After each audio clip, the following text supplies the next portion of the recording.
Ceux d'entre vous, chers amis, qui espèrent une explication dans les paroles de Torah suivantes, au malheur de Méron, aux 45 âmes pures, venues de nombreuses villes d'Israël, d'Amérique, d'Argentine, du Canada, ont rejoint le ciel, alors qu'ils pèlerinaient la tombe de Rabbi Shimon Bar Yochai, seront déçus. Je n'en ai pas. En revanche, je partagerai avec vous ces réflexions inspirées du Rav Biderman, Rav contemporain, qui apporte en préambule l'enseignement du Rav Moshe Rosenstein, sage du siècle dernier, qui expliquait que toute la notion d'Ishtadlut, c'est-à-dire le devoir de respecter les règles de la nature, comme par exemple ne pas mettre sa vie en danger, travailler pour gagner sa subsistance, en un mot, ne pas compter sur des miracles, car l'homme est soumis aux lois de la nature et ne peut s'en affranchir en comptant uniquement sur la main divine. Toute cette notion d'Ishtadlut se limite au futur. Ainsi, à chaque instant, nous devons nous conformer aux règles de la nature en priant que Dieu nous aide. Par contre, pour le passé, enseignait le Rav Rosenstein, les règles de la nature sont caduques et l'homme doit être convaincu que tout, absolument tout, le meilleur comme le pire, doit être attribué au Tout-Puissant et à lui seul. Et le Rav Galinsky avait cité cet enseignement à une famille endeuillée et effondrée, qui avait vu leur fille succomber à une violente crise d'asthme, car elle n'avait pas retrouvé à temps le médicament nécessaire à cette petite malade. Chère famille, avait dit le Rav, seule la peine d'avoir perdu un enfant doit vous accabler, mais le remords de ne pas avoir pu mettre la main à temps sur le médicament, non, car c'était la volonté de Dieu de reprendre à lui l'âme de votre fille.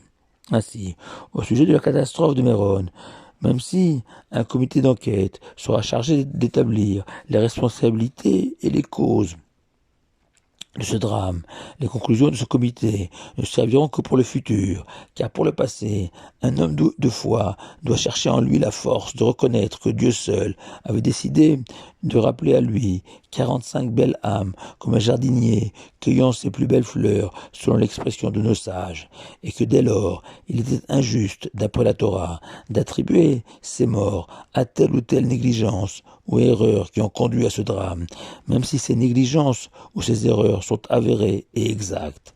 Elles sont utiles pour le futur, pas pour le passé. Et le Rav Meir Eladad et son épouse, franco-israéliens, qui ont perdu 2 de leurs enfants, de 12 et 18 ans, Yosef et Moshe Mordechai, dans cette catastrophe, ont eu cette dignité de n'incriminer personne. Non, le Rav jérusalémite a juste affirmé que cette tragédie ne lui ôterait pas son immense foi dans notre Créateur, celui qui donne la vie d'une manière extraordinaire, depuis la conception de l'embryon jusqu'à la naissance, où l'apparition du bébé coïncide avec des phénomènes merveilleux décrits par le Talmud, où instantanément le nouveau-né change de système de respiration et d'alimentation. Dieu donne la vie et la reprend aussi.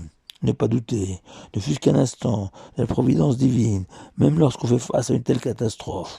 Nous, au contraire, on doit se souvenir des paroles du Rambam Maïmonide, qui écrit « Ce serait de la cruauté d'attribuer au hasard les malheurs qui s'abattent sur nous. Ces catastrophes doivent nous inviter à une introspection personnelle, un examen de conscience de notre état spirituel. » Et cette idée majeure du judaïsme se retrouve dans notre paracha de Béar Brokotai, où la Torah égrène de manière prémonitoire une série de malheurs qui frapperont les enfants d'Israël s'ils dévient des voies divines.